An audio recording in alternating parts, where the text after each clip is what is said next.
I would like to introduce Reverend Linda Lynch, who is also my aunt.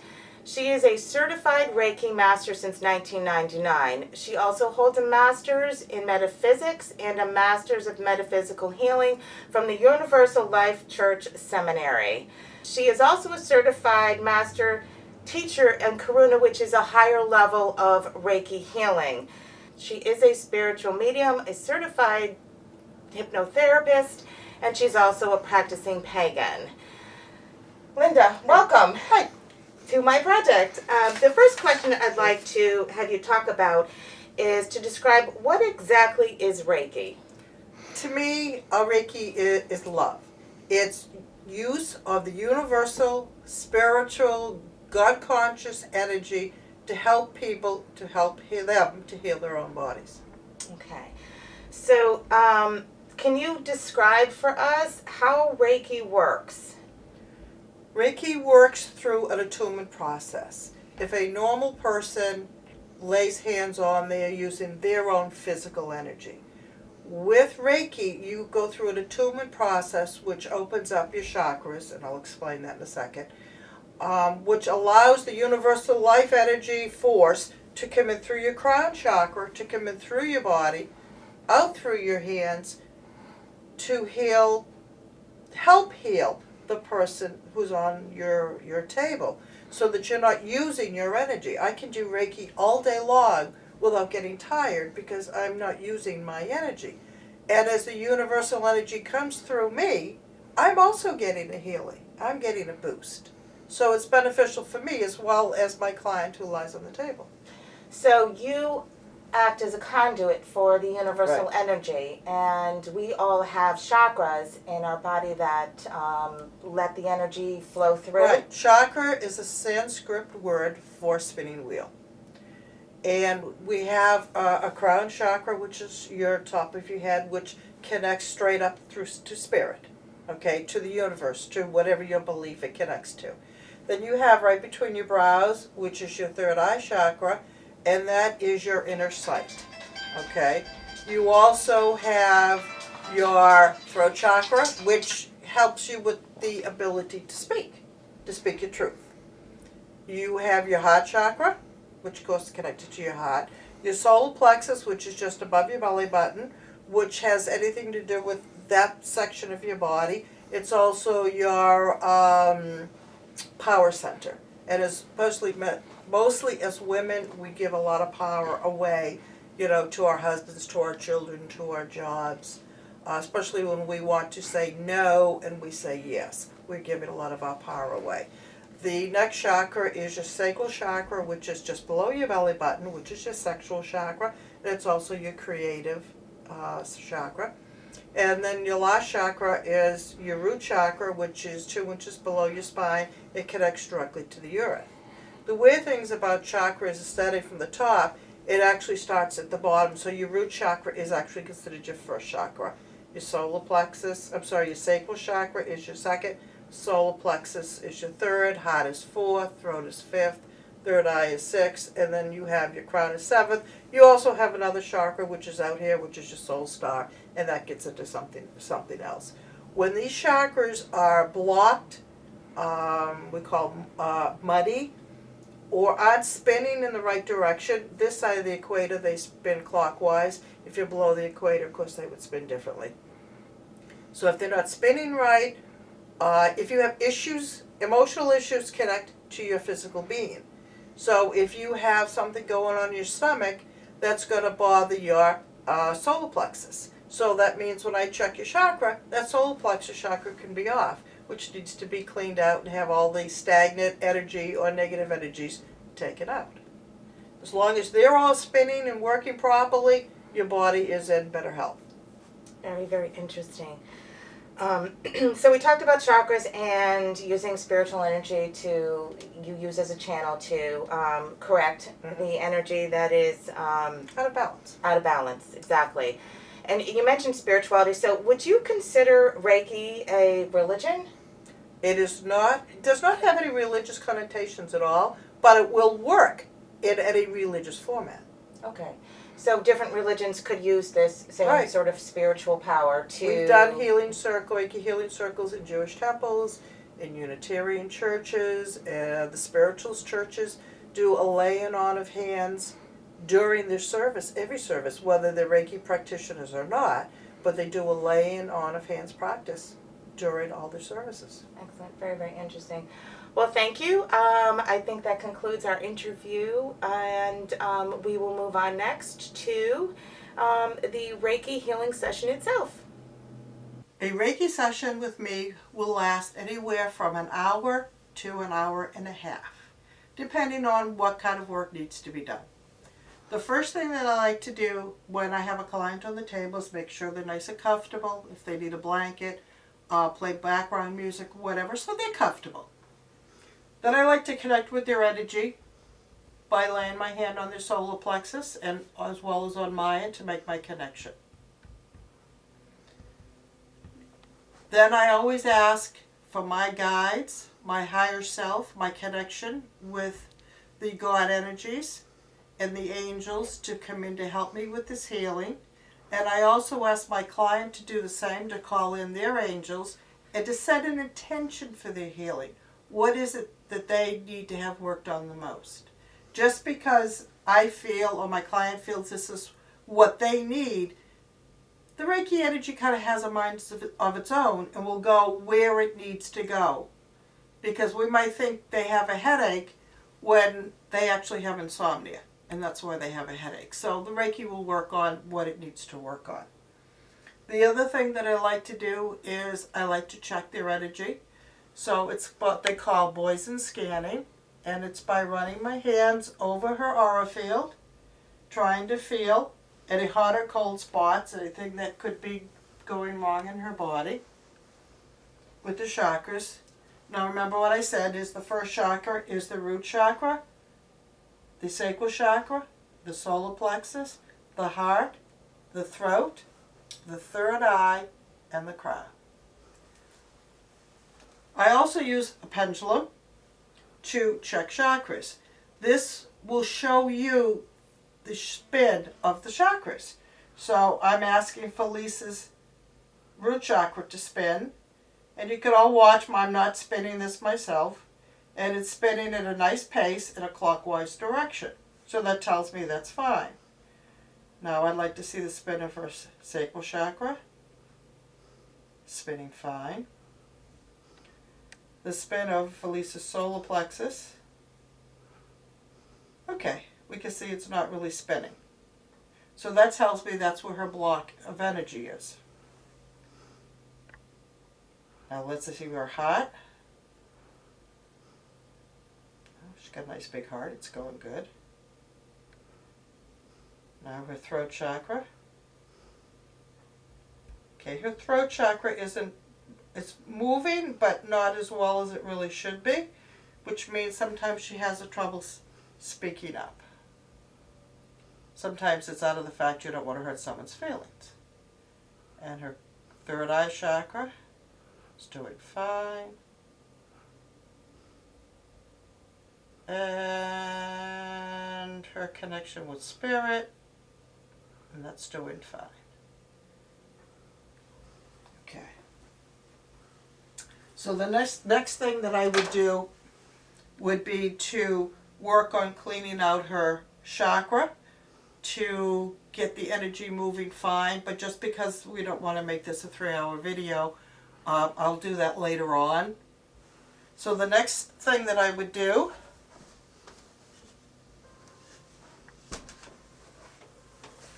is I would start the healing process.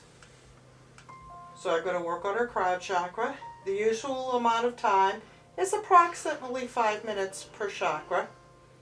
Sometimes you might find your hands don't want to move because that part of the body needs a little extra energy.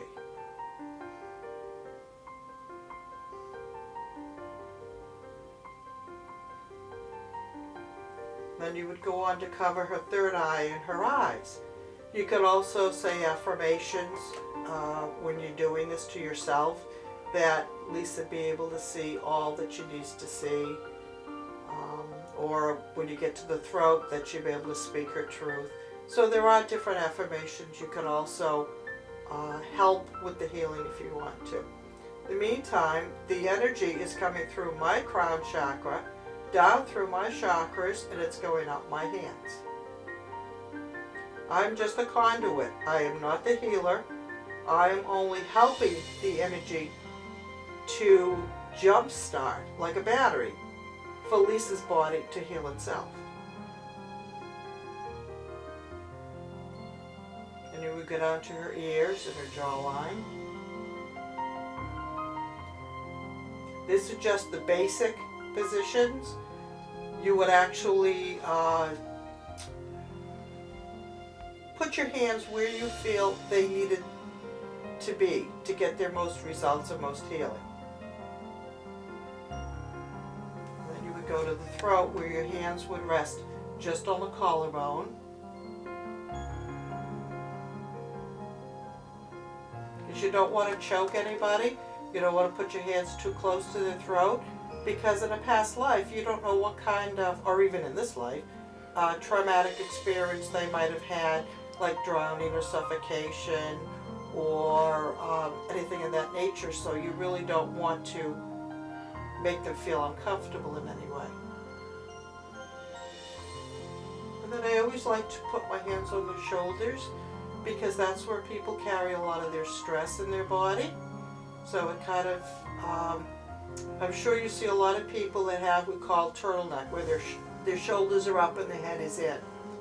And a lot of people do that when they're stressed. So hopefully by doing this, it will help to relax the stress away. Another part of the body that's very important to work on is called the high heart, which is right here, which is above the heart.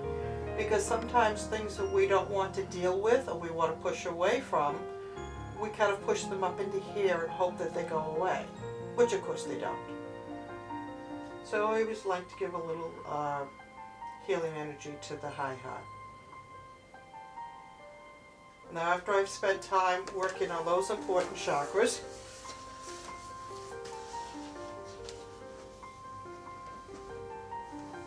I would work on her immune system. So I'd work on the thymus and I would work on the spleen. Those are important. You want to make sure your immune system is up and running. So if I put my hands here and it feels very cold to me, I would feel, okay, she's lacking the energy there. She's fighting off something. If it's very, very hot, I'd say, well, she probably already has a cold or an infection or something going on. If my hands feel neutral, then she's fine. Because we don't know how this would kind of go on.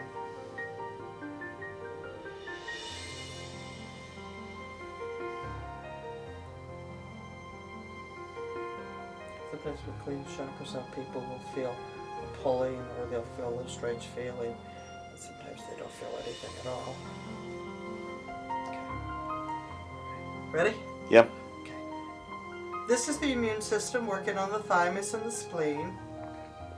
So as long as both my hands feel neutral, then I know she's got a good healthy immune system going on over here, good filtering system going on. And the next thing you'd work on is the heart. So this is the safest, best way to do the work on the heart. You could also work 2 to 3 inches above the body. So if somebody, say a burn victim, you couldn't touch them, but you could work 2 to 3 inches above the body. All the time that I'm working on them, I'm also, like I said, connected to the spirit energy from the universe that comes through to help jumpstart their batteries to get them going. Now working on the solar plexus. If you take a moment to think, your solar plexus area consists of your stomach for one thing, as well as others. But what if you're having issues with your stomach? Now think about it emotionally. What is going on in your life that you're having problems digesting? Or what is eating you up? So what is going on in emotional and physical go hand in hand. And sometimes if you figure it out, you can eliminate it, and guess what? Your stomach disorder goes away. And the Reiki kind of helps you put your connection of your mind, your body, your spirit, your mental, and your emotional bodies together to be able to work together to heal your body.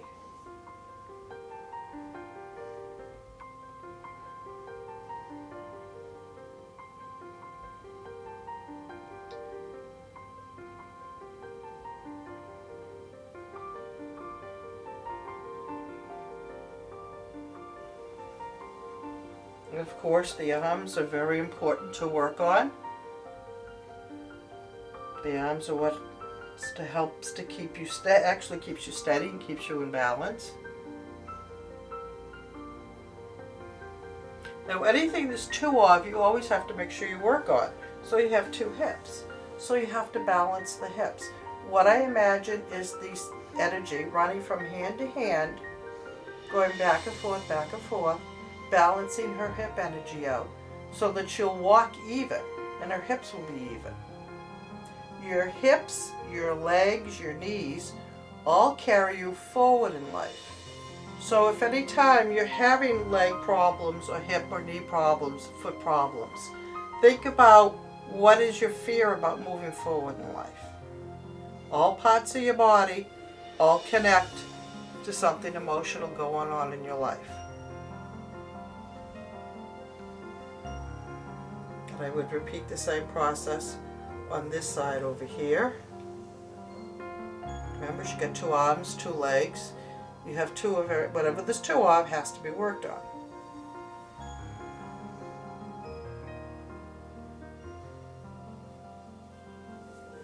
Always try to keep contact with the body, because if you've ever had a massage or anything, you know what it feels like when you feel nice warm hands and all of a sudden they're gone.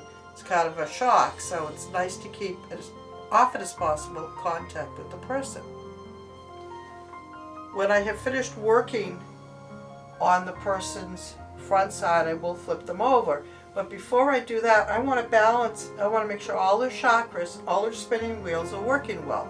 So I want to connect with her spiritual energy that's coming in first to her root chakra, which is grounding her to the earth.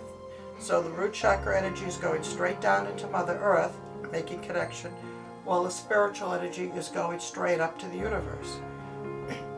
Again, when both my hands feel neutral, I know that chakra is balanced. I would go on to the sacral chakra and do the same thing.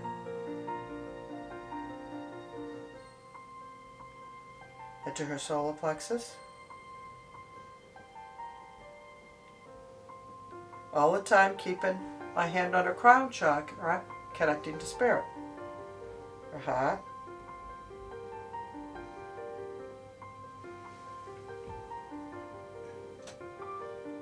Her throat. And her third eye. And then just briefly, we're going to check her solar plexus again.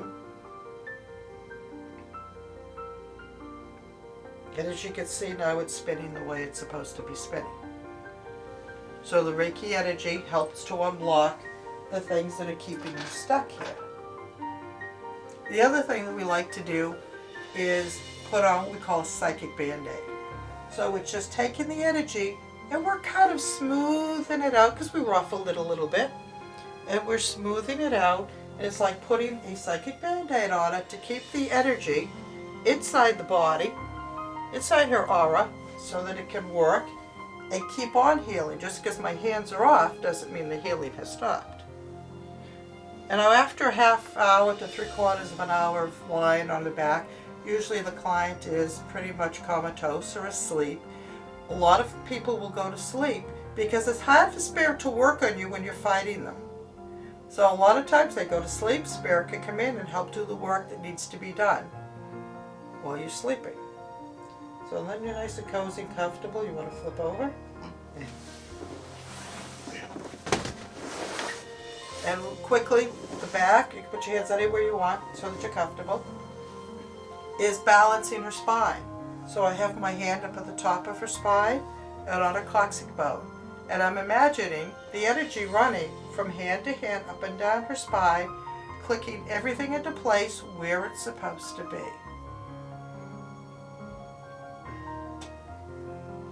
This is also an energy boost when you run the energy up and down the spine.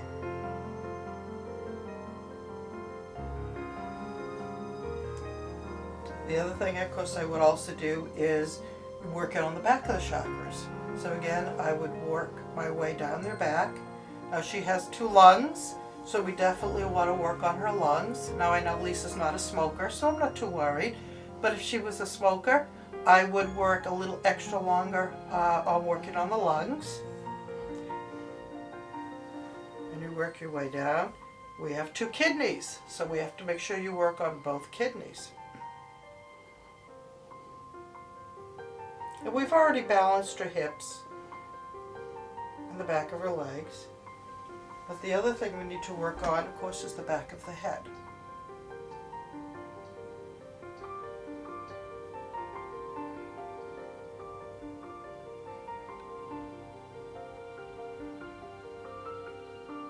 Now, if she had issues, your client had issues on any particular spot, on their back, their stomach, or wherever they were having aches and pains, that is where you would use your extra time. A lot of times I will call in spirit to help me to help them to remove their pain, to let it go. It's always important to let it go because you can't fix it, you can't change it, you need to let it go and not worry about it. And I also like to balance out the lower back with the feet. And the most important thing to do when you're done with any kind of an energy healing is to ground their energy. So what I'm doing now is pulling down any extra energy that she has that she doesn't need to ground her. I don't want her to get up off the table and fall over. And I've seen that happen. So we don't want that to happen. All of this is guided by spirit. Where I put my hands on my client is all guided by spirit, because there are times when I'll be working in one spot and I hear, no, you have to go here. And I listen to my intuition, it's all intuitively guided. And the same thing, smooth out the energy from the back. It's always done in 3s, 3 being the spiritual number.